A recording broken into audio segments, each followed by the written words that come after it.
Obviously, no one read the post. They have it automated through an AI engine, and that is where you lose the human connection.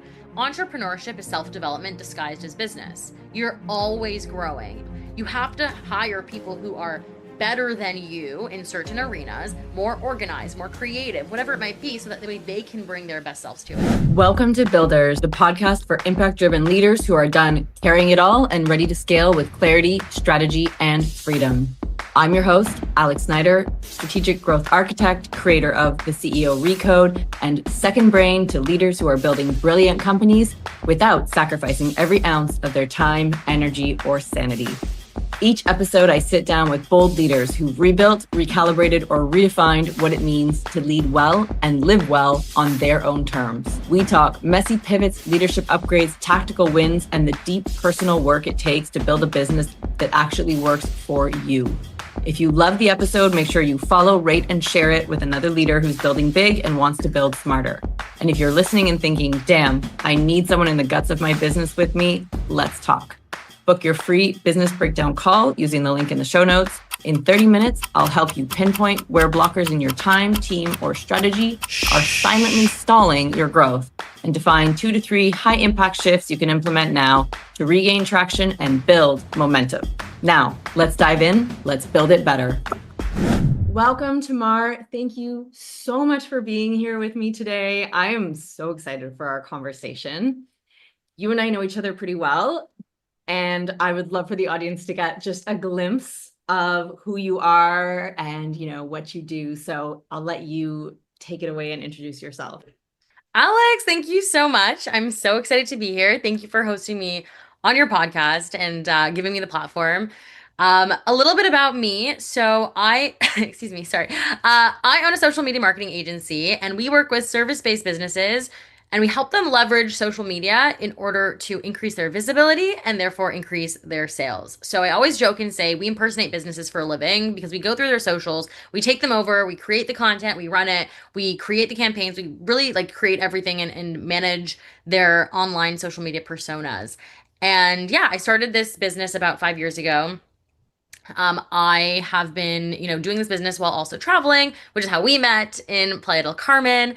And yeah, really for me, my number one thing is really all about, being your authentic self and showing up as your authentic self in your marketing, in your business, and allowing that to elevate you, help you grow, and help you build. So I'm really excited to chat more and dive into all this with you.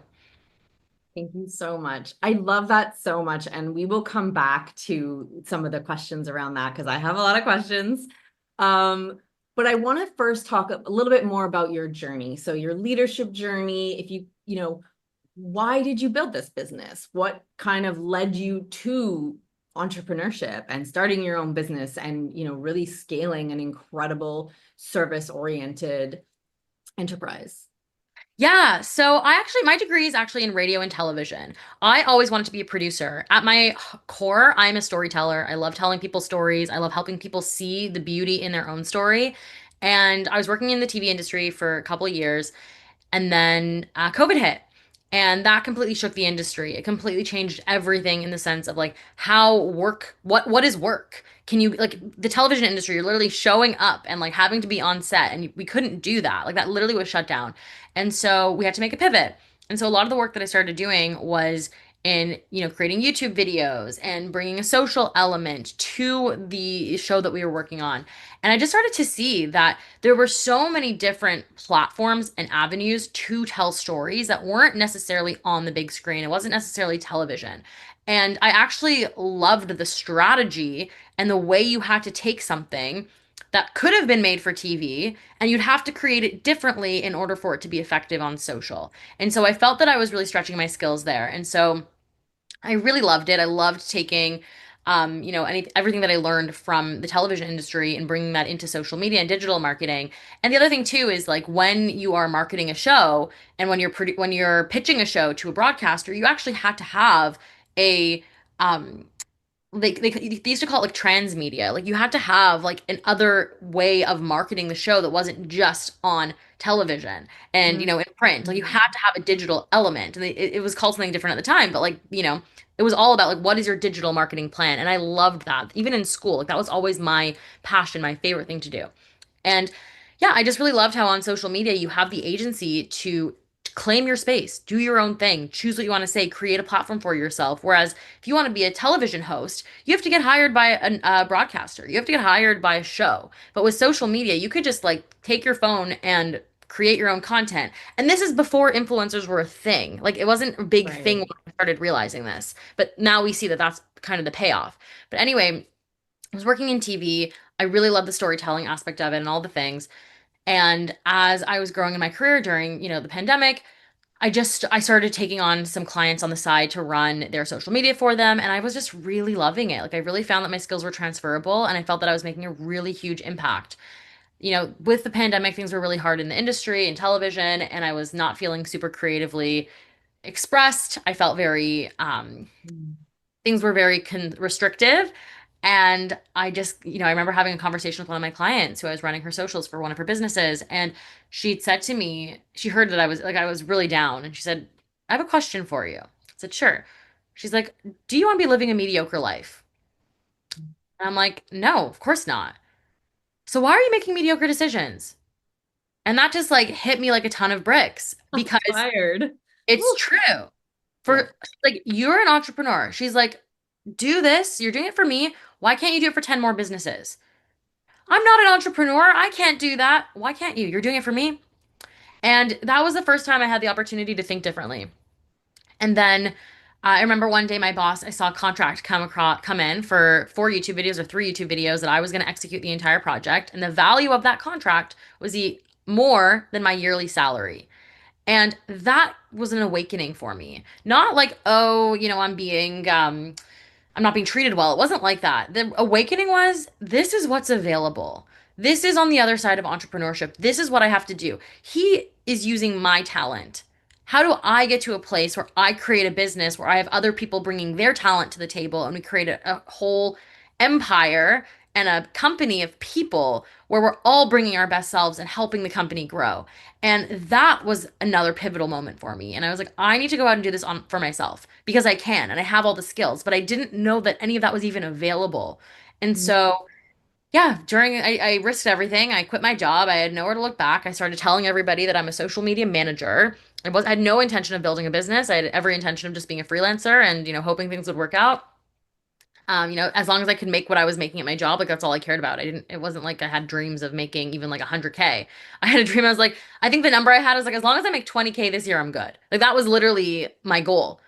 And I just started telling everybody, I'm a social media manager. I'm a social media manager. I started posting on Instagram, and then people started reaching out to me. My cousins, my aunts, my friends, like they would tell people, they would find people, they'd bring them to me. And literally within 1 month of like when I gave notice, I had like 4 or 5 clients, and I was making 5 times what I was making in my television job within like literally my 2 week notice period. It happened so quickly. And the client that I had worked with who asked me that question about mediocrity, she referred me to like 10 of her other clinician friends and then also got clients through that. So it was a mix of having that there's no way for me to fail and having really good people in my corner propel me forward. That's incredible. So do you think that social media, I just want to touch back on what you were saying about, the difference between what I'm going to say traditional media and social media, which is such a newer channel, right? Yeah. Do you think that it is more of a meritocracy? Like, do you think that it is genuinely accessible and it's just about finding the right formula to reach people? I'd say for the most part, yes and no. And where we're at now is very different. So, for example, when TikTok just came out, you could put anything and you'd get like millions of views. Like when it just was starting. But also think about it. Like there weren't as many people coming to the app. New people were signing up. The algorithms were kind of testing out. Like back in the day, 100%, I'd say the playing fields were pretty level. Now, I will say with all these platforms, like they're money makers, right? They all are, it's a business. They're trying to make money. So when you spend money on ads and when you pay for the subscriptions and you pay for, visibility, you will have a leg up, right? New businesses who don't have budget to invest in paid ads and, promoting their businesses, they might, not have the same playing field as a business that has a budget of 100K for visibility ads per month. Like, you know what I mean? I think that there will be that element. That being said, if you work with somebody who is an expert social strategist and they know trends and they know content and they know how to create content for the audiences that, the businesses are trying to reach, there is pretty much a formula, I will say. I wouldn't say it's like I wouldn't say it's like A plus B equals C, but I will say is there are specific elements that go into posts that generate visibility. There are formulas, and if you can apply those formulas and have enough of a testing period to test that formula specific to your brand and your business, you will succeed. And as long as you Mm, just keep going with consistency, doing the right things, but not just doing random things and throwing things at the wall and hoping it's going to stick. This is a strategy. This strategy works. I'm going to implement it and I'm going to continuously implement it to the best of my ability until I can see the trends and then take that data and apply that. Why did this post work? Why did this convert? Why did this get me 10 new followers? Why did this get me 2 sales? And then double down on those pieces so you can consistently ramp that up. I love that. So I mean, let's follow this along and take this opportunity to talk a little more deeply about, digital marketing and social media, and just make sure that we're talking about the same thing. For anyone who's listening, who's kind of like, okay, Instagram and TikTok, great. Like, what is digital marketing like as a whole?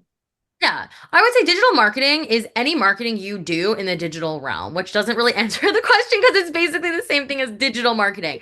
Any marketing you do, whether it's your website, whether it's your content on your blog, SEO, Mm, Google Ads, any marketing you do in the digital realm. For me, the digital marketing that my business does is specific to social.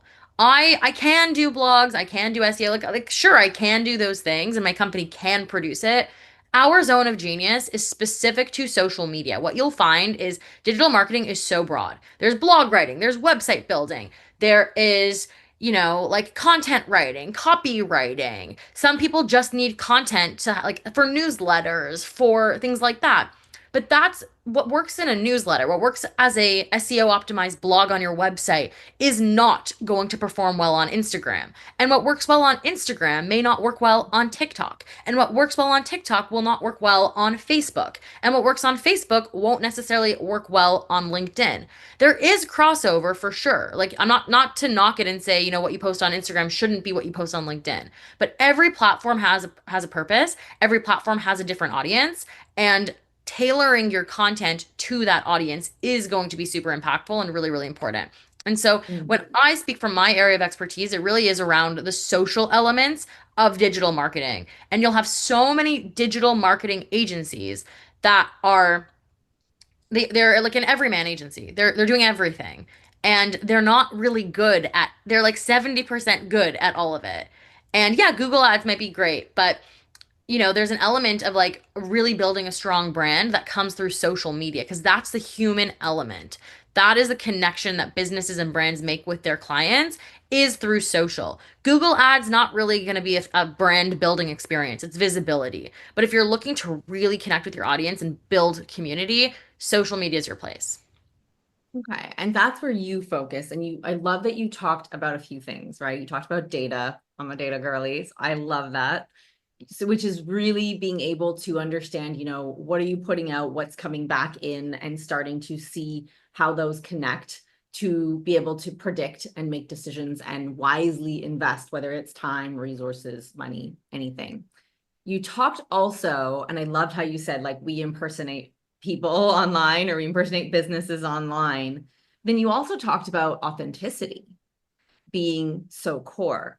So the first thing that came to mind for me was like, well, how do I outsource to somebody and be authentic?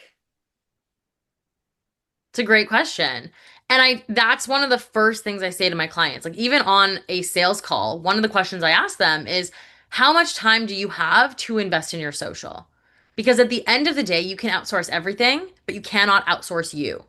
And we need to put you and infuse you into your content. And so there are strategies to do that. When I meet with my clients, I think my one of my gifts is really being able to draw out content and a story and resonance from things that people don't realize is their story. And what that does for them is I help them tell their story more authentically. I'm not telling their story for them. I'm helping them with the framework, with the messaging, with how to show up and what to talk about. And so what we'll do is like nowadays everything's video content. So like you might come to me and say, I need to make 5 videos because I know that that does well on social media. But instead of me just coming and filming you, what I'm going to do is sit down with you and help you flush out your messaging and help you feel the power in your own messaging, help you feel hyped up, you feel excited. You know why you're talking about this piece of content, why this is your pillar, why this is your message.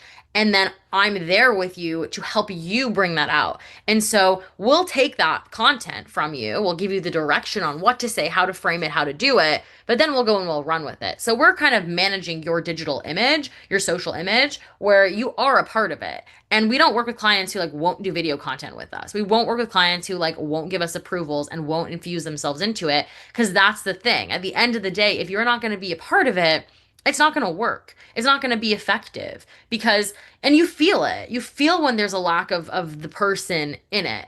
And now, especially with AI and with, different tools that are available, like you can teach ChatGPT how to be you. You can teach it to speak in your language and, the way you speak and your mannerisms, and you can really train an AI bot now to do that, which is a blessing and a curse. I think that it's really helpful in like writing in clients' voices, but I also think that you might miss a little bit of an element of authenticity. And what you have to do with that is make sure that you're taking that person's story, taking their core messages, and making sure that that's coming in the through line of all the content. Really, like, what is this client trying to do, and does the messaging reflect that? Yeah. You said, you're telling stories, and I am so fortunate to know predominantly women powerhouses in this industry. And I'm hearing from all of them that storytelling is the, top performing type of content right now. Do you have a sense of why that is, and what else are you seeing as trends in social media specifically? Yeah, I don't know that I would even call storytelling a trend. And it's so funny when people refer to it as a trend. Because if you look at like indigenous cultures, even, and I learned this in school, storytelling has been around from the beginning of time. We are tribal people, like people as we're growing in the world and like, going on and like we lived in community. And communities have stories and mythology and belief systems. Like all of that is storytelling. And I remember like when I was in school, like we had like indigenous like storytelling. Like literally like we were learning these stories. We were learning about, different cultures and how storytelling kept people together. And like look at like even like different like organized religion that they have like books and stories and all those like it really is stories. And Mhm. what meaning those stories have is different based on the person and the culture and where they're from and all of the different things. But like when you're growing up as a kid, a caregiver is reading you stories. You're building your imagination. You're connecting through like, this map, this archetype of these stories and what's happening. And I don't think that's a trend. I think as humans, that's how we evolved. That's how we connect with others through stories. So now on social media, it's really just another element, another avenue to do the thing that we've been doing since, the beginning of time. Like we've always been telling stories. That's how we connect with others. And Mhm. so I think this is where a lot of big brands make a lot of the mistakes is they are not doing that. That has worked. That's how we exist as humans on this planet. And they're not storytelling. They're putting up Mhm. a square image of their product and say, buy now, 50% off, and thinking that that's going to get somebody to actually have movement and actually want to take action, when at the end of the day, absolutely not. Your social media needs to take people through a experience, needs to take them through a journey, take them and tell them a story and see themselves as the hero in that story. Right. And that's how you're going to connect with them. And so again, just to go back to what you said, I don't believe it's a trend. And anyone who's telling you it's a trend just woke up yesterday and doesn't understand like the storytelling is literally how humans communicate with each other. It's all through stories. That's how we Mm. relate to each other. And Yeah, I definitely think the challenge with social media is number one, the algorithms are always shifting, always changing. And so because of that, you need to tailor the way you're storytelling, the formats, the actual stories might have to be different per platform, things like that. But I think another element of it is really being like understanding people don't necessarily go on social media to be sold to. So, how do I tell a story that gets people to take action strategically that doesn't come across as an ad? And that is the challenge or the thing you have to conquer in order to be successful on social is how do we tell these stories effectively to get my audience to take the action that I want them to take, i.e., a sale, i.e., follow, i.e., engagement, whatever it might be. Yeah, I love that. And I agree in the sense, the research shows that we learn via stories, right? We did oral stories, and to your point, we wrote stuff down and circulated it broader, and it is how we learn. It is how we retain information. Across cultures. So, um, you touched on AI, but I would love to get a sense of AI. It's on a curve like this, right? Like it's been in our atmosphere, it's kind of been there, and then I don't know, the last, if I don't know if it's weeks or months, it just feels as if it has step changed. And so is it changing the landscape of social media and social media marketing? And if so, the pros, the cons. AI is completely changing the game. And I will say there's pros and there's cons, and of course we're gonna get into that.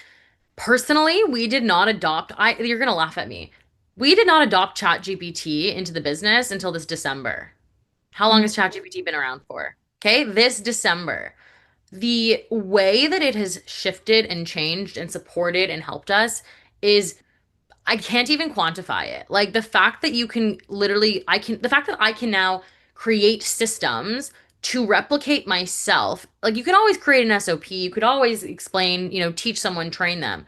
Now I have ChatGPT prompts that anyone could put into their ChatGPT that's not trained to be me and could put out content exactly the way that I do it because I have my reasoning. It now understands why I talk in the way I talk, my brand voice, all my elements. All like ChatGPT could spit out content for me that literally sounds exactly like me. And to be honest, like a lot of the content that we do is a ChatGPT version of something that I had written months ago, or it's a repurpose of something that I've written 5 years ago that we've changed and adopted. And, it's so beneficial. And then that's like, obviously it's cost efficient. Having ChatGPT and someone be a ChatGPT manager is not the same as hiring a copywriter, right? And so I think a lot of the you still need the skill. You still need someone who knows how to use it because it's only going to be as good as you whatever you give it and the person managing it. But it has been so helpful in terms of like efficiency and creating better output has been wonderful. And so that's one of the big things. Like we only started working with it in December. And when I created all my SOPs and, all the back end stuff of the business, which you supported me with, really ChatGPT helped me with all of that. Now even AI, like having note takers in our calls. We'll never miss like how many times over the last, 20 years that you've been working with clients or in work and business things like that, did you have a call with somebody and there's things you have to follow up on and it just falls through because people forget and there's so many things happening in our lives now with the AI note takers literally at Fathom after our call would send you a transcript, give you a list of all the follow-up items. As you're even Fathom specifically, that's the note taker that I use. There's so many different AI note takers. That one specifically for me, if I'm talking and I'm going on a rant or there's a sale happening or whatever, it'll tell me as I'm on the call. It'll tell me the person's objection. There's so many ways that it will optimize and help you and make life more efficient for you. But what I will say, the downside of AI, especially, like on social media, it does from a content perspective, I think it's fine. I don't have any issues with like AI being helpful in generating content because again, as long as the content is good and follows a specific strategy, it's going to work. What I see as a downside is the human element of engagement. It is so easy to spot AI engagement and connects. And it's so funny because, like on LinkedIn, that's been a big thing of mine. I've been growing on LinkedIn this year. We just crossed like 10, I think we're almost like 10,500 followers, right? Like it's really wild like what we've been able to do.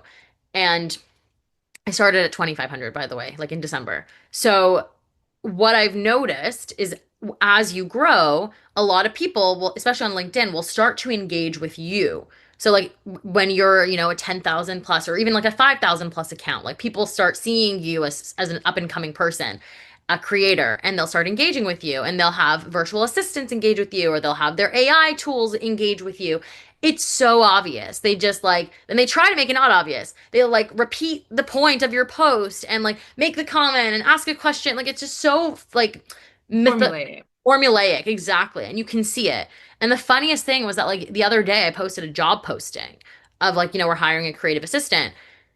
And like the comments on it weren't, oh, so and so, you should apply for this, or posting and hope you find the right person. Here's for visibility. The comments were, wow, so amazing what you can do with the right creative assistant. This sounds like a great role that you can really get to flex your creative muscles. How did you decide to hire someone for this? Like, obviously, no one read the post. They have it automated through an AI engine, and that is where you lose the human connection. And that's what's happening on these posts. And it's so obvious. And that's, I think, is the danger, not danger, but that's what we're losing is we're actually losing that element of authenticity. So, do I think that AI is important and necessary and good and helpful? 100%. Do I think it's going to get better as years go on? 100%. Do I think it replaces authentic human connections? I don't think we're there yet. Hmm. Is it a concern that it's almost like boosting vanity metrics at the expense of authentic human interaction and engagement? I don't know. I don't know that I'm concerned with it because I think yes and no. One of the hard things about marketing, social media marketing specifically, is that vanity metrics, they're vanity metrics, but they are important. So, like, Mm. for example, yeah, maybe you're going to get 100,000 reach on a post, but what does that mean? You know what I mean? Like, I don't care what you can get a million reach. What does that do for your bottom line of your business? How many people reached out to you? How many sales calls did you get? How many conversions did that lead to? So for me, like a client, I've literally had a client who said, like, it's funny, like we're not getting her followers every month. She's gaining followers, 50 followers on Instagram every month, sure, whatever. But she's literally booked out. She's booked out. She's like, I don't care that I don't have, 10,000 followers on Instagram. I'm making bank. I don't have time to approve your content because I'm so busy because you guys are just creating this funnel of people coming to me. So, does she want to grow her Instagram? For sure. Paid ads will help you do that. Easy to do it. But and the right content, but the content that we focus on is content that converts to actual bottom line. So sure, yeah, obviously you want to have visibility, obviously there are vanity metrics, and vanity metrics are important because it helps you understand, okay, are people resonating with this content? But it's also like on LinkedIn, for example, now, like ever since I started having, let's say, like 8,000 plus followers, people started taking me more seriously. People would reach out to me when I get on a sales call. They're like, you know what you're doing. Imagine I'm like trying to sell LinkedIn and I have 1,000 followers. I'm trying to teach someone how to run LinkedIn and grow on it. How are they going to have confidence in me? But now that I've Right. done the work, I know what works. Like, of course you're going to see it. But, like, and again, vanity metrics are vanity for a reason, but they do matter. And there is content converting, and that's what you have to look at is what are the actual bottom line? Like how does this, yes, it's cool to have this vanity metric, but how does that apply to my business? And so with AI, it's the same thing. It doesn't matter if you get 100,000 views that come through AI and it's not authentic human connection, because at the end of the day, it's not converting. Like a robot's not going to buy from you. Right. Yeah. And I guess that's kind of what I mean is like you're, boosting these metrics, but they're not driving the data points, the KPIs that you need. So I love what you said about, we're converting, this is what matters to our clients and we can do the other things, but it's really about understanding the priorities and the metrics that are most important. And so I would love to hear for people who are listening and have a business and maybe they're already doing a little bit of stuff on social media or maybe they're sort of thinking that's the next step for their growth. What are the things to be aware of as you kind of foray out into social media with the intention of growing your business? And for anyone listening, when I say growing your business, we're just going to simplify it and say, connect to more people and convert them to paying clients. There are Absolutely. different versions, but we're going to keep it pretty simple. Totally. I would say first and foremost, what you need to be doing is understanding who is your target audience and what are their symptoms of the pain points that they have. That's important. Most people think it's all about what are their pain points. I'm just going to do pain point marketing and market to their pain points and talk about, oh, you have back pain? Well, here's my solution. No, most people on social media, and I alluded to this before, is people want that authentic connection. Most people on social media aren't coming on social media and expecting to be sold to. And we're all preconditioned to not like this type of content. Like salesy content does not do well. And so when you're creating content on social media, especially as a business that's, starting out and in social and, trying to get clients from their social, you really need to be aware of that. What the way that you show up and what you talk about, it has to be in relation to the thing that the symptom that your ideal client is facing as a um as a result of having that pain point. And so, with that, it's how can I create content that agitates them, that picks on that, but also helps them and serves them. So that's going to be number one. And that's a whole other topic we can dive into. I don't know if we have time today, but I'm happy to go into the strategy We'll of do a that. masterclass. Yeah, a masterclass. How to create content that converts. So you need to, the step one with that is really like the messaging, making sure that you know how to speak to your target audience in the language that they're experiencing to the symptoms of the pain points that they are experiencing. So no, it's not just back pain, but how does the back pain show up in their life? What does it mean that they have back pain? How is that impacting their day to day? Is it impacting their business? Is it impacting their families? Is it impacting how they show up in the world, their confidence, whatever it might be? That's what you got to play on in your messaging and relate your business, your solution as a solution to the symptom of their pain point. That's number one. Number two is as you're creating content that speaks to those specific problems and symptoms, is understanding. So you're creating this content, but really looking at what are the metrics that are working. So I'm growing, I'm posting content. Are people commenting? If people comment, it means that it's interesting, it's resonating. People have questions, you're building community. You want to be getting like these are vanity metrics. It doesn't mean you can have people buy from you who will never like a piece of content, who will never comment on a piece of content. But again, to know if your content is resonating, you need to see, am I generating likes? Am I generating buzz and engagement? So engagement metrics would be something like likes, comments, shares, saves, things like that. You're always going to want to be looking at that.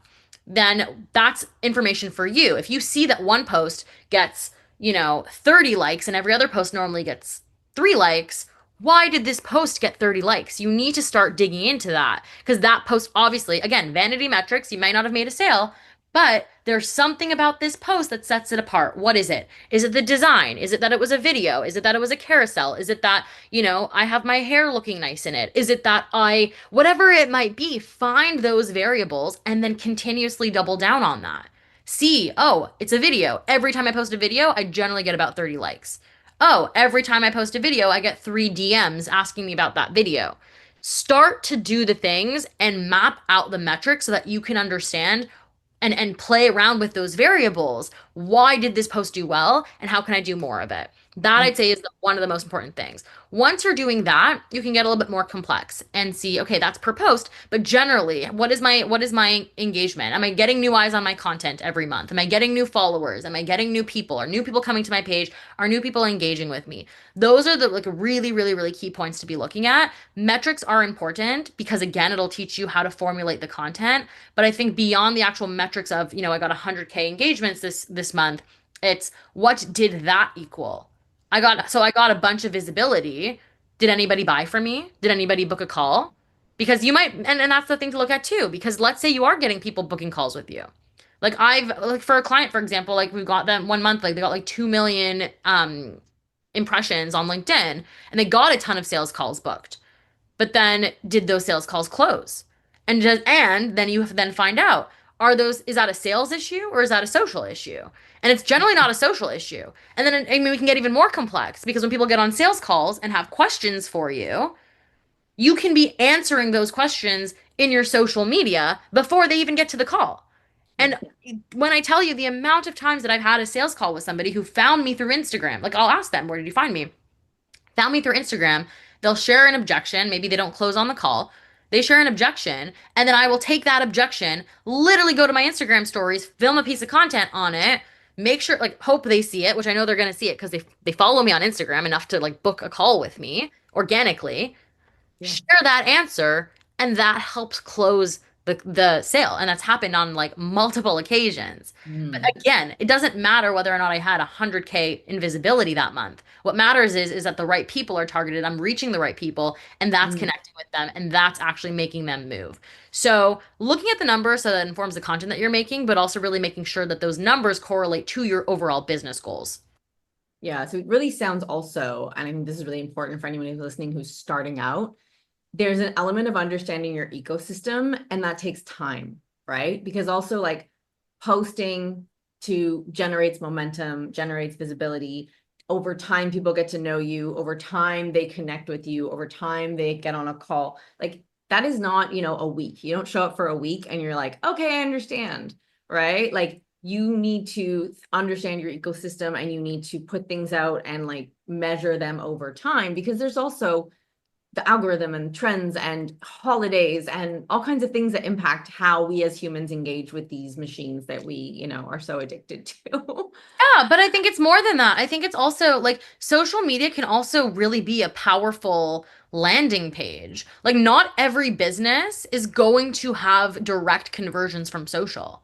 Like if you're a psychologist, for example, your social media is going to add credibility. It's going, or even like a coach, for example, you like it'll be there so that the people who hear about you through a referral source will look at your social and say, yes, that is the person for me, but not necessarily that they're going to be scrolling on social media and then your post is going to pop on their page and they're going to be like, that's who I have to work with. It Yeah. doesn't work like that all the time. But so having it as a landing page, speaking your messaging, being your website and an example of who you are, your values, how you help people, even that is still a unmeasurable conversion metric. I can't tell you how many times people have come to me and said someone came through referral but mentioned our social because they heard about me and then looked at my social. That isn't it. That impacts a buyer's decision. And that's why the hardest thing with social is it's not really quantifiable. You can't really, sure, I can tell you how many likes, how many engagements, how much impressions, sure.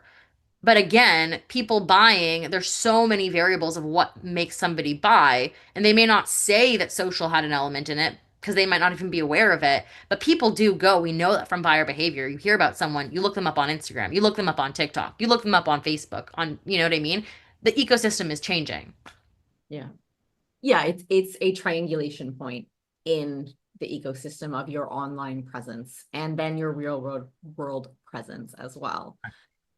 So one last question, because I really want to make sure we're speaking to people who are either new to or maybe struggling with. You talked about authenticity. You talked about, how important it is in your client assessment that you make sure people are willing to show up and make videos and do this.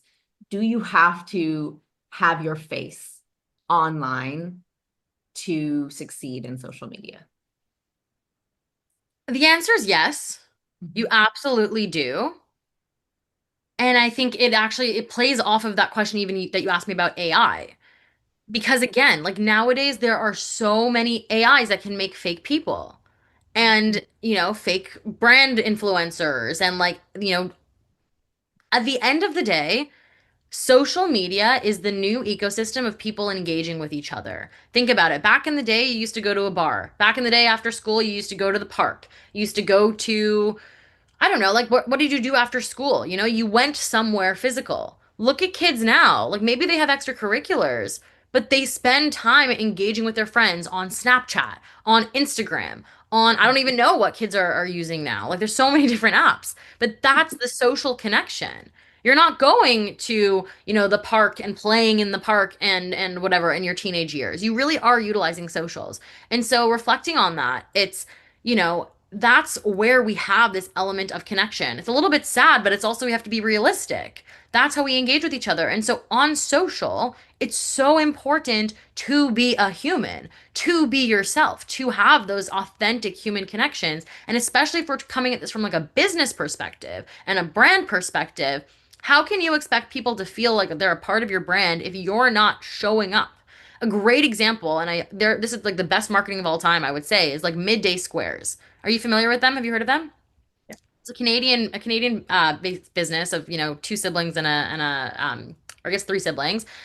well, one like a couple and a brother, and they basically their marketing, especially as they started out, they were showcasing everything. They're a chocolate protein bar, right? And essentially what they've done in their marketing was, here's how we're building the business. We're building out loud. We're showing you our struggles. We're showing you the wins. We're showing you everything that goes into it. But we'd see the faces of all the founders. And so when I would, and then I loved their product because it was gluten free. It was kosher. It was like amazing. It was healthy, like all the things that I needed. It solved my exact problem because, being gluten free, I needed to have like an easy protein bar that I could take with me that traveled well when I was going places, didn't know if there was going to be a gluten free option.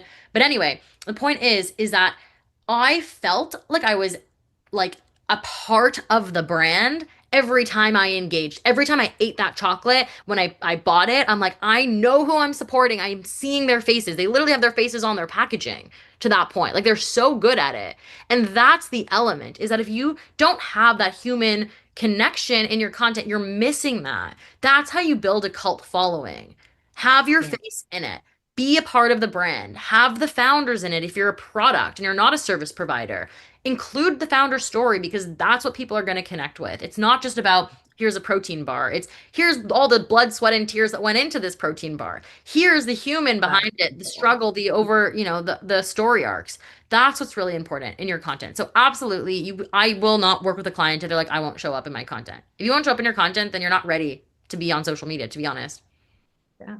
It's so interesting you say that because I think it's beyond just showing up. To your point, it was that bringing it in.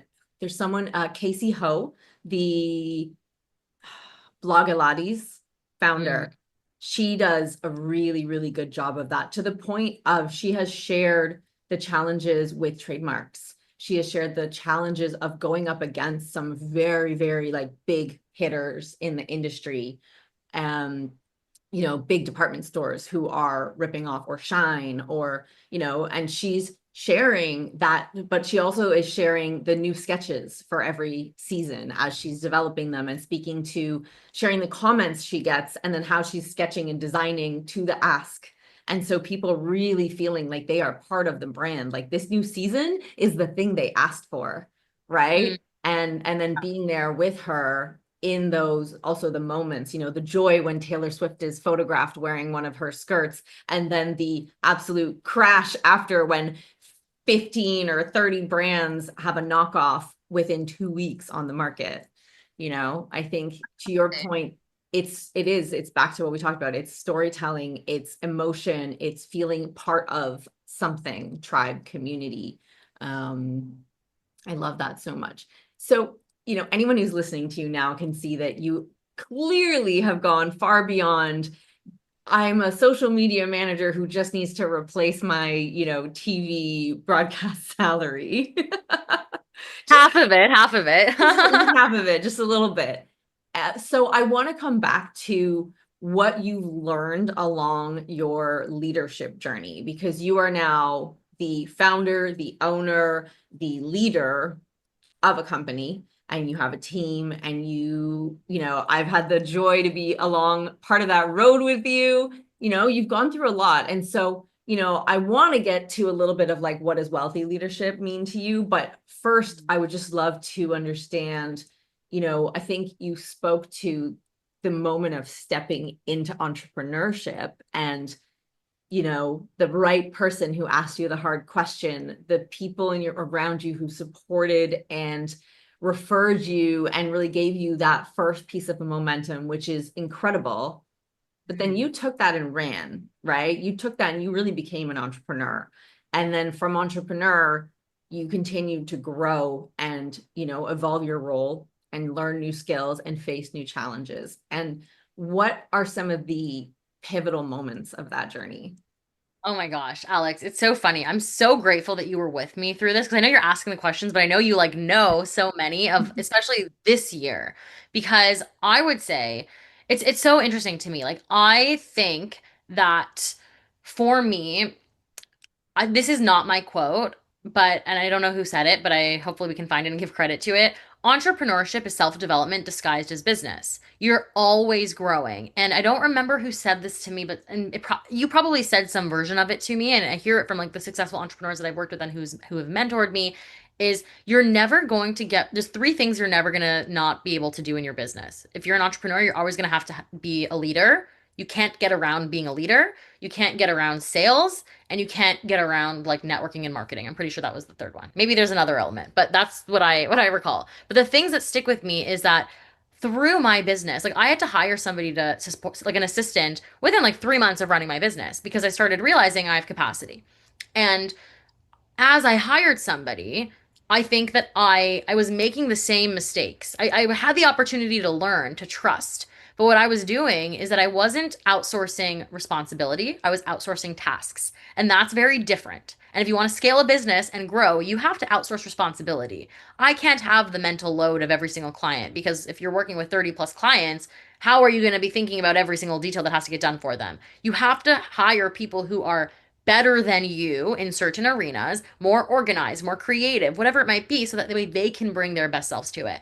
And so what I would say is at the beginning, the mistakes that I was making is that I would hire skilled people and then I don't know if the word was micromanage, but I was telling them what to do. Make a graphic that looks like this and da da da da da da da, produce this for me by this date. And I wasn't having regular check-ins and I didn't have SOPs and, operating procedures and manuals and things like that. And, a Notion dashboard where we could find everything. I was disorganized. We were growing. We were throwing things at the wall, hoping that it was all going to stick. And luckily it did. But what I essentially did after year 3 of my business, I recognized, oh my God, I've built this giant glorified social, like Tamar, the glorified social media manager, with people that were not client facing, helping me do more and expand my capacity. But at the end of the day, that only gets you so far because I was still the responsibility at the end of the day. And so when I started making that shift, and I one of my like account managers at the time, like she got a job because she was working for me part time and she just wanted to go a different direction. She didn't want to do freelancing anymore, so she became an employee somewhere, and I hired somebody else. And that's a person right now who works for me, full time. When she came onto the team, she was very clear that like I'm skilled. I am, I've done project management. I've done client connections. I've engaged, I've done all the creative and I also know how to engage with people and manage projects. And that gave me the fresh opportunity with somebody new to for me even to have the blank slate because I made the mistakes of having outsourcing task, not outsourcing responsibility. And so I brought this person immediately in to client engagements, immediately into Slack channels with clients. When I had sales calls mentioning this person was going to be in it with the client, like I shifted the way that I saw myself is that I'm a leader. It's not my role to give someone work and then do it better myself after because it's not the way that I want it. It's this is someone who is greatly skilled and they're going to be able to do the job. And then again, as we grew, as we brought on new people, whether it was a copywriter, a video editor, it was always these are people that are really, really good at what they do. And with this specific account manager, when she started working for me over a year ago, it was I always thought that the way that I edited videos was the best way. The way that I told stories was the best way. The way that I wrote copy was the only way. No one can do it like me. But as soon as I coached, I gave the direction, and then I stepped back and I allowed this specific person to shine in their element. I looked at their content. There is no way I could produce that level of what she can because that's her zone of genius. She's very like and you're gonna see this with employees, they're different. Like I'm not a very grounded person when it comes to engaging with clients. I have anxiety. I tend to be reactive. I'm working on it. I'm trying to not be. In all situations, I'm pretty reactive if I'm gonna be honest. And that I know is the next step that I have to work on. This person on my team is the most grounded person. Like sometimes I'll wake up in the morning and like she'll hear in our stand-ups that I'm like elevated and she'll be like, "Did you sleep well last night? Do we need to like do you want to do some breathing exercises together?" Like this is someone who knows how to handle emergencies and can then be the calm throughout the storm. And that's what I need in my business because I'm the visionary. I have all the ideas. I'm doing all these things that need execution. I need someone who's down to earth and can actually make all that stuff happen.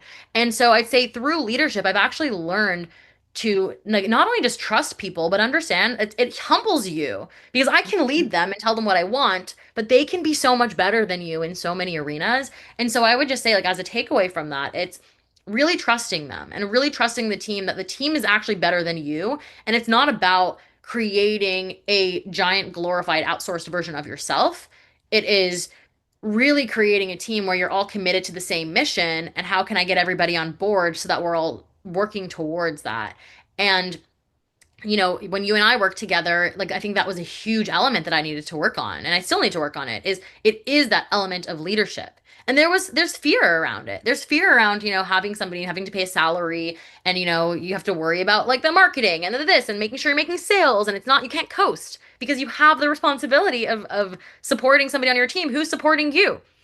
And I think through the work that we've done together, I've really learned like how do I my role as the CEO of my company, as the founder now, is actually not to deliver high quality deliveries to my clients. My role as a CEO of my company is to coach and manage my team to make them empowered, for them to make really good decisions, for them to implement and create an amazing product for the client.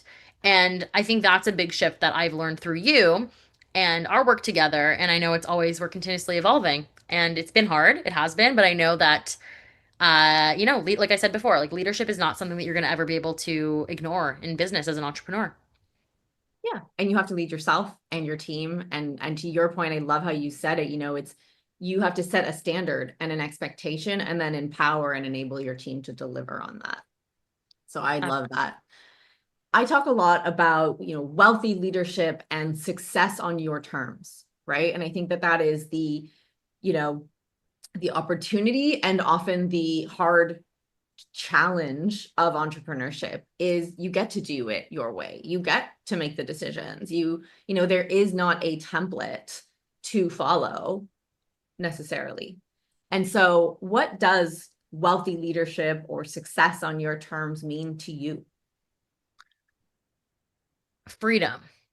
Freedom is the definition of success to me. And then the question is, what does freedom mean? The ability to walk away from a situation that is not serving you is success to me.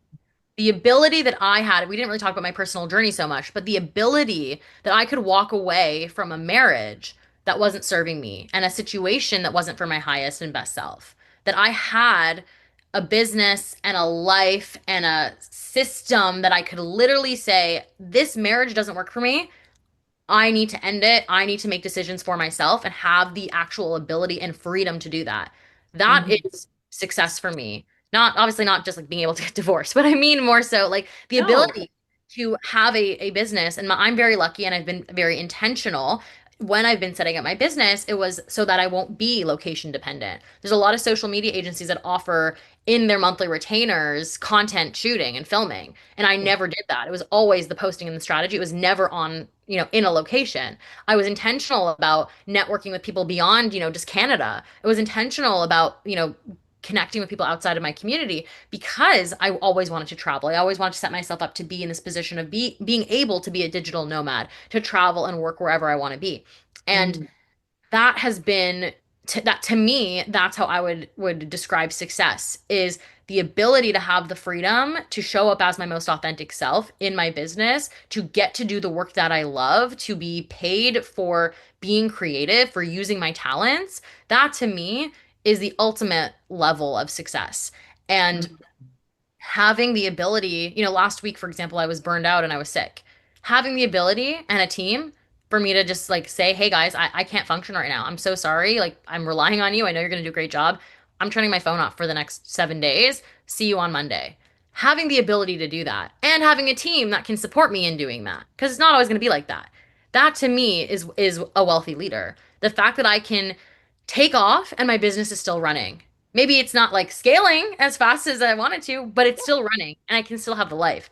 Having a business that works for me, that I choose the times, I choose my schedule. If I want to cancel something, I can do that. If I don't want to work with a client because they're bothering me and I'm spending more in therapy than I'm getting paid to do their work, I can walk away from that situation. And that to me, I think is the biggest power is setting yourself up in a place where if you ever find yourself in a situation that is not serving you, is not serving your highest good as a person, as an entrepreneur, whatever it might be, having the ability to walk away, there is no other feeling that I would describe as success. I never have to be disrespected. I never have to be degraded again. Like, that many people have experienced that in corporate culture and in the work life.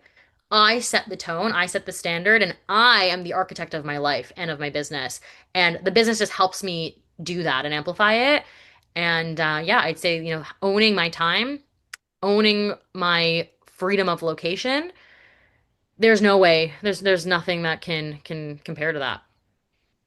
I loved what you said about, to me, it's strategy, right? Is you knew what was important to you, and that shaped the way you structured your offers and the components of the offer, the activity, the deliverables that you do and do not offer within your business. And I think that is, so many people have a hard time grasping on to like, well, strategy. And I'm like, strategy is knowing where you're going. It's the vision, the what.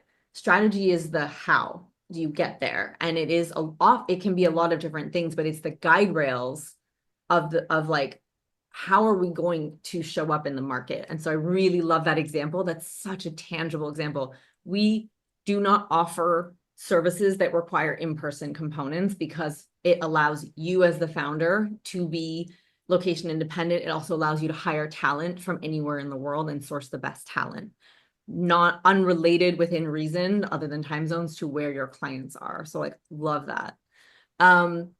I also love that I love how you described freedom. And I think this is something that's going to resonate with a lot of women in particular. Your story and what you shared. And I was hoping we would get into it a little bit. Freedom is a top value for me as well. And it's interesting because we have very different backgrounds in certain ways. Is there something that you think has, led you to this definition, or is there something that changed as you experienced life that really made those priorities for you, or have those always been aligned? It's funny. I don't know that I would say that I realized freedom was a value for me until I got divorced. I Mm. don't, and it might have been a value that maybe that was a point of contention. I couldn't, you came to me and asked me my values, that wouldn't have been on the list. And I think, it's interesting. Like, I am someone, I've always been very out there. I've always taken up a lot of space. I'm very bubbly and outgoing. I'm a performer, I'm a singer, a dancer. Like, I've always been that person. And I think a lot that can make other people feel uncomfortable because I show people what's possible and it forces you to see the greatness within yourself. That if I can do this, if Tamar's doing this, I can do this. And I think, with that, a lot of people, as a response to it, try to box you in and try to contain you. And so I think to make themselves feel more comfortable. And, I think for me, I've never wanted to be contained in a box. And I didn't realize that, it's the opposite of freedom. It's having like I never realized that me not wanting to be contained in a box and not be defined and not have a label, I didn't realize that that actually was desiring freedom. Freedom to be who I want to be, freedom to show up authentically, freedom to express myself, freedom to go and be anywhere in the world and do anything. I think that it always has been present. I never realized that's what it was. But when I did get divorced and when I started untangling the life that I had and why I made the decisions I made and why did I get married so young and why did, what structures were in place that got me to the place that I am today, that's when I really started learning it and seeing, no, I need to have freedom. The way that I work best is like not having a calendar with, a million client calls every day because then they own my time. I need to have like time blocks. I need to be in charge of it. I need to be deciding how I'm showing up every day. And when I'm in charge and when I have that, when I'm the leader in my life, that's when, and I have that space, I have that capacity, that's when I grow, that's when I'm successful. And so I think freedom is not being able to do whatever I want whenever I want it with no accountability or responsibility. I don't define that as freedom. It's the ability to live a life in alignment with my values and to show up consistently in that way and to have the resources, whether that be time, finances, location, in order to do that. And I think for a lot of businesses, and like you said, a lot of like female owned businesses, it's not always possible, right? There's a lot of things that come as, whether if you're a partner, if you're married, if you maybe you have kids or maybe you don't, maybe you're part of a big corporation that's, location dependent.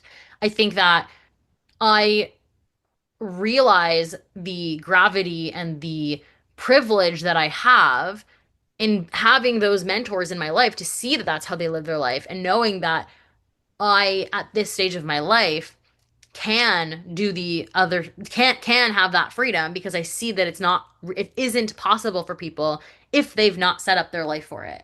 You know, you can't it's not possible for everyone to just pick up and go to Playa del Carmen. It's not possible for everyone to just pick up and travel when they have, a partner that might be, location dependent, or, maybe it's children, maybe it's a job, whatever it might be. I think that I've been really intentional, and I'm just so grateful that I'm in this position, that I've been able to make decisions that are in alignment with my highest self, and I've been able to create a business that works for me and not the other way around. And it sounds like it hasn't been without trade-offs, right? Like Oh, for sure. that's the thing that often people don't see, even on social media when we're being authentic, right? Is like, oh, it looks great. Like there's trade-offs. I love what you said as well about freedom, because freedom's top value for me, and I've thought a lot about it as well because I've lived in various versions of it. I always say, like fuck the rules, but structure sets you free, right? Yeah. Like structure and intentionality that you decide on. But that is for me, I think, what sets most people free. Because yeah, if you are just completely without structure, like other things will overtake you and you will become beholden, or you will feel behind, or you won't have clarity. And so an example of that is the time blocking that you spoke about, where when I'm doing this, I'm doing that, and then when I'm off, I'm off, and then when I'm here, I'm here. And even just knowing like there is time in my week for these things, and so I don't have to worry about them other than when I'm in the time that I've blocked for that thing. And like that level of freedom is like a balm, I think, for your soul, especially for anyone who's entrepreneurial, anyone who's juggling things, even if you are, juggling work and home and family, and freedom is being able to be with your family, if that's a priority for you, if you have family, hopefully it is, or to Oh, spend time out finding the partner to start the family. Right. We hear a lot about, as a woman, particularly, you can have this or you can have this. It's like, well, can't have it all. Yeah. can't have it all. Maybe not all at the same time immediately, but like you could. It's going to require a level of structure and discipline and intentionality.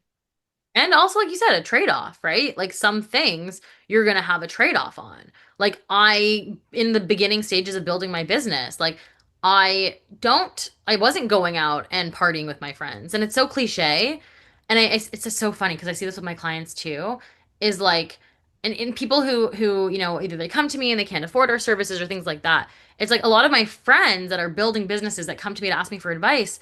I don't know if I call them friends. A lot of my peers that come to me for advice, like I see how they spend their weekends. And I'm not judging. I get it. It's hard. But that's the trade-off is I know what I do every day. I know what time I wake up. I know that I go to the gym. I know that I have a trainer. I know that I am sending LinkedIn messages. I know that I go to events and meet people and hand out business cards. I know what I do to get to where I'm at. And when I see my friends, and again, I don't know all the details, but they're not doing those things and they're not going to the gym and they're going out every weekend and drinking and, partying and like, listen, no judgment. Everything is fine. Everyone has their own story.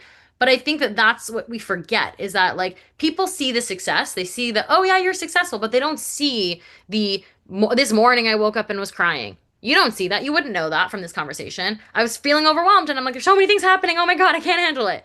No one knows that. No one knows the anxiety attacks that I go through. No one knows the like staying up till 2 o'clock in the morning finalizing a presentation for a client. Nobody sees that. All you see is the glitz and the glam and the Chanel and the rainbows. That's all you see. But you don't see what goes in to make that. And most people are not willing to put up with the discomfort of the trade offs to get to the payoff. And that's where I see people not succeeding, is because no, I would rather stay in the corporate job and have the stability. No, I would not give up drinking every Friday, Saturday, and Sunday. No, I will not give up my sleep in the morning so that I can go to the gym.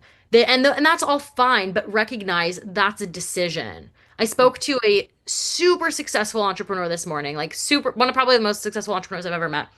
And they said to me, I decided that I was going to win, and everything else is just details. And that is the power because it's a decision that everything you're going to do is going to set you up to win. Yeah. And the details is how you're going to do that. But that, at the end of the day, that's the guiding light. I'm going to win no matter what. How am I going to do that? We're going to figure that out. Doesn't really matter. It's going to happen because this is my decision, which means I'm not going to go partying. I'm not going to stay up late. I'm going to have a routine. I'm going to eat healthy. I'm going to, set myself up for success. Yeah. Well, and what I love about that is there's two, I would almost say there's two things. And let's put it in a social media context. There's two people, right? There's Bob and Sarah. And online, what it looks like is Bob and Sarah both went to this event. Cool. But Bob went to the event straight from wherever, chit-chatted, started drinking, kept going out, slept in the next morning, woke up at whatever point, carried on with their weekend, right? Let's say it was a Friday event. Sarah researched who was at the event beforehand, showed up to the event and intentionally networked and had a clear, elevator pitch, USP, whatever you want to call it, met all the people, left within 90 minutes, was home in bed, went to sleep, woke up the next morning, went to the gym, LinkedIn requested and personalized the message to every single person that she met. Those are not two people going in the same direction or living the same life, right? Great example. And so I think this is what, like, you don't see it all, to your point, right? Like, look, some people are quite comfortable sharing all of the things, and some people share them in reflection, and everyone has their version. But I do not know a single entrepreneur that hasn't cried in the morning at some point, and possibly very regularly. And most of us are not putting it out online. It doesn't mean we're hiding or being unreal. It's just like there's levels, right? Some people love to put that stuff online, and that's their audience and their vibe. But yes, the sacrifice, people say to me all the time, like, oh, it's different for you, right? Because they see me in the gym all the time. Oh, it's different for you. It's this, it's that. I'm like, yeah, but I've also had to like curate that over years. It's not linear. There used to be a lot of people in my life that preferred to go drinking and do this and do that. And now most people, if I'm going to spend time with them, it's at the gym, it's outside activities, it's mastermind. Like, yes, there is downtime, there is this, but even the conversations happening around those tables and the choices being made about what's consumed food-wise, alcohol-wise, and what time we meet and what time we go home by is wildly different than what I would see when I was in corporate, or even startup culture was really different than where I kind of am now, and the people that I'm around. And it fascinates me, right? Like, it really fascinates me. And for a long time, and I think this is a little bit of your point, I was a person who stood out because I was making different decisions than people. And Mm-hmm.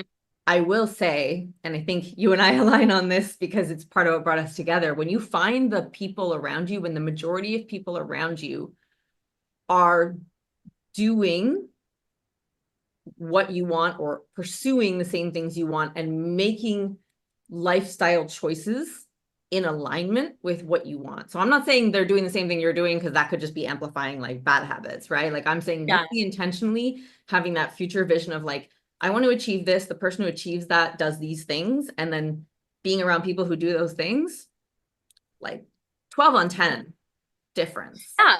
And Alex, I think that's one of the things that like you said, this brought us together. But I know we're running short on time, so I don't want to go Yeah. so deep into it. But I do have to say, like, one part of my routine that has been a part, I literally, it's so funny you said this because like right before we hopped on this call, I went through my old LinkedIn post about like I've made posts about, surrounding yourself with the right people, you and I, how when we met, how you've supported me, whether it was through the gym or ice baths.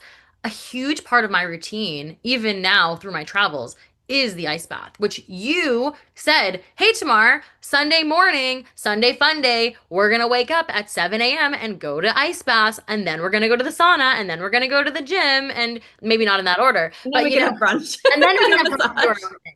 But that was like the beginning of our friendship. That like you pushed me to do that. And again, we were aligned. We both had health as a value, so it was like, of course we're going to do it. I had never done an ice bath in my life.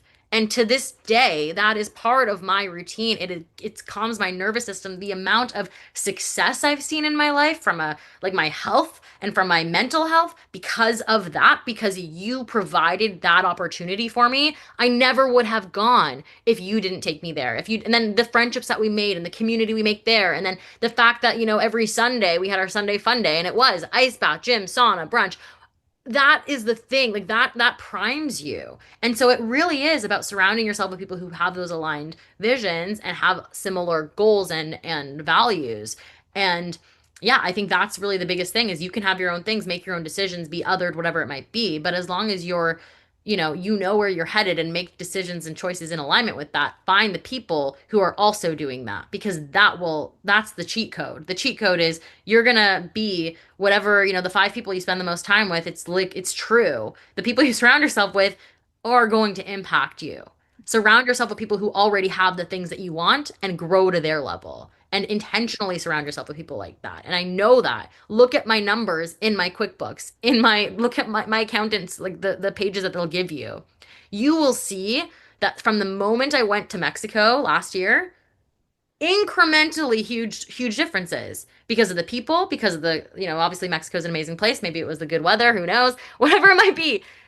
Putting yourself in the right environment with the right people, personally, I have seen has given me the most literal, like, monetary success. I can look at that. There's data I could show you, but it's even more so when you and I started working together. When you gave me the do this, show up like this. And you didn't even just give me like A plus B equals C. It's here's what you're gonna do every day. Here's your journaling. Here's your mindfulness. Here's your exercise. Here's da da da da da da da. You gave me like normal ways to live life that were not just specific to business.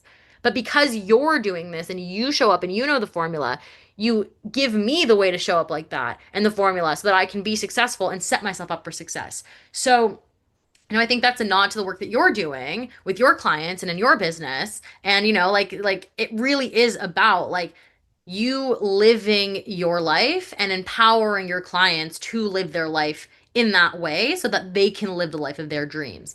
And, there's strategy to it, there's all those pieces, but I really do think, the people you surround yourself with, whether it's friends, a coach, whoever it might be, are going to be the thing that helps you be successful or not.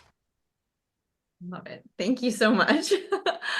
So I know we're short on time. I want to touch really quickly. What is next for Tamar? What are you working on? What's coming? It's funny. I think a big piece of what I thought was coming next was going to be like more coaching, more mentorship, things like that. And I've actually shifted over the last couple of months, really thinking, getting clear on what it is. I am going to be embracing a career in public speaking and in sharing my story, sharing more about social media, how you can show up authentically, how you can, leverage socials for your business, but really, talking about resiliency, talking about the pieces that you need as an entrepreneur to succeed and grow, and how you can amplify that on social. And yeah, I'm just really excited to go down that road. I've already got some keynotes in the books for coming up for the fall, and so sorry, through the summer and then through the fall. And I'm just excited about it. It's a completely different arena of my business. Obviously, the agency still exists. So we're going to be, doing social media marketing and continue to impersonate brands for a living as we do and help them tell their stories authentically. But I'm excited because this is an added element where we can go and impact people in a completely different way. And it's accessible to people who, are not necessarily at the level of needing to outsource social media at that point. So exciting. I can't wait to see more of that. Thank So you. we like to close the podcast by asking a couple really rapid fire questions. You can pass, you can give one word answer. The idea is to keep it relatively quick. Are you ready? Let's do it. I can All try. right. What is one decision that changed everything for you as a leader?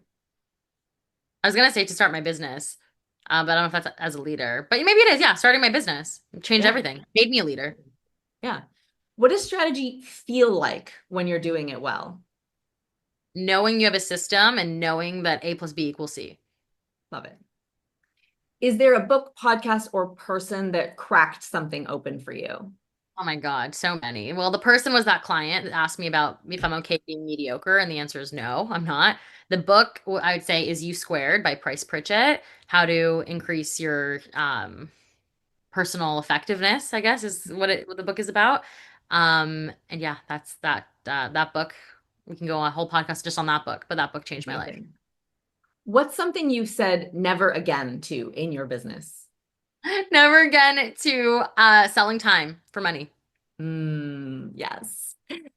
If you had a free weekend and zero obligations, how would you spend it? Ice bath, sauna, gym, cooking really healthy, amazing, anti-inflammatory, gluten-free food, hosting friends over, cooking for them, um, and probably reading something personal development outside by the pool and a beach. Tamar, thank you for being so generous with your time and sharing your expertise and your story with us here on Builders. We'll make sure to put all the links in the notes, but where should people look to find you? You can find me on LinkedIn. I'm a little bit of a LinkedIn influencer. My name on LinkedIn is Tamar Lyons. You can also find me on Instagram. My business Instagram is Lyons Digital Marketing, Lyons LY. And then you can find me on my personal Instagram as well, which is Tamar Lyons. Amazing. Thank you. Thank you so much. I can't wait for us to do this again. Yes, thank you so much for having me, and thank you so much for your time and for giving me the platform to express my story. Amazing. That's a wrap for this episode of Builders, where we get real about what it actually takes to grow companies that perform without grinding you into the ground. If today's convo sparks something for you, here's what to do next. Follow the show, drop a 5-star review, and share it with someone else who's building big. Don't let it be lonely at the top. If you're ready for more clarity, more leadership freedom, and less of a duct tape and go growth vibe, let's connect. Book your free business breakdown call using the link in the show notes. In 30 minutes, I'll help you pinpoint where blockers in your time, team, or strategy are silently stalling your growth. Walk away with a personalized fix-it list that gives you the clarity you've been craving on what to shift now to regain traction and build momentum. For more tools, insights, and my no-fluff takes on leadership and scaling strategically, join the Builders Club, also linked in the show notes. You can also head over to leaderswhobuild.com, where you'll find all the links to peep my creds, see client wins, or just confirm that yes, I went to the gym today. Until next time, keep leading boldly, building smart, and living success on your terms.